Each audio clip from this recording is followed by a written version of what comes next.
ఆ గూడెలు అభివృద్ధికి ఆమడ దూరంలో ఉన్నాయి. ఇప్పటికీ ఆ గ్రామాల్లో పూర్తి స్థాయిలో పూరి గుడిసెలే ఉంటాయి. రోడ్డు సౌకర్యాలు అంతంత మాత్రమే.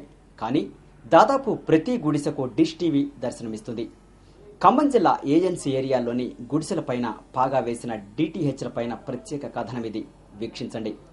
ఖమ్మం జిల్లాలో సగానికి పైగా ఏజెన్సీ ప్రాంతమే.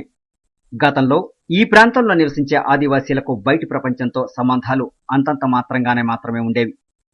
వార్తాపత్రికలు సైతం కొన్ని గ్రామాలకు మాత్రమే అందుబాటులో ఉండేవి. కానీ గత కొన్నేళ్లుగా పరిస్థితి పూర్తిగా మారిపోయింది. 2-3 ఏళ్ల కింద వరకు టీవీలంటే తెలియని గిరిజన గ్రామాల్లో ఇప్పుడు గుడిసెకు టీవీలు కనిపిస్తున్నాయి. తక్కువ రోజుల్లోనే దేశవ్యాప్తంగా విస్తరించిన డిష్ టీవీలు ఆదివాసీ గ్రామాల్లోనూ పాగా వేశాయి. గతంలో గిరిజనులకు బుర్రకథలు, భాగవతాలు, తోలుబొమ్మలాటలు కాలక్షేపాన్నిచ్చేవి. కానీ ఇప్పుడు వాటి స్థానాన్ని టీవీలు ఆక్రమించేశాయి. వివిధ రకాల టీవీ కార్యక్రమాలతో పూర్తి స్థాయిలో వినోదాన్ని పొందుతున్నామని ఆదివాసీలు ఆనందంగా చెప్తున్నారు.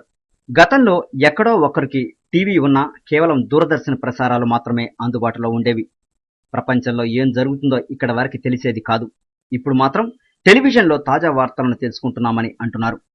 అంతేకాదు మంచి చెడులపై అవగాహన పెంచుకుంటున్నామని వివరిస్తున్నారు. సాధారణంగా ట్రైబల్ ఏరియాలు అభివృద్ధికి చాలా దూరంగా ఉంటాయి.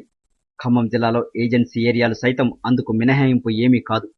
ఇప్పటికీ కూడా కనీస సౌకర్యాలు సైతం లేని ఆదివాసీ గ్రామాలు ఎన్నో ఉన్నాయి. రోడ్డు, కరెంటు, తాగునీరు, విద్యా సౌకర్యాలు లేని గూడెలు ఖమ్మం జిల్లాలో కోకొలలు. కానీ ఆర్థికంగా అంతో ఎంతో ఎదిగిన ఆదివాసీలు మాత్రం టీవీలు, డిటిహెచ్లు కొనుగోలు చేస్తున్నారు. కొన్ని గ్రామాల్లో సోలార్ విద్యుత్ ఉపయోగించి కూడా టీవీలు నడుపుకుంటున్నారు.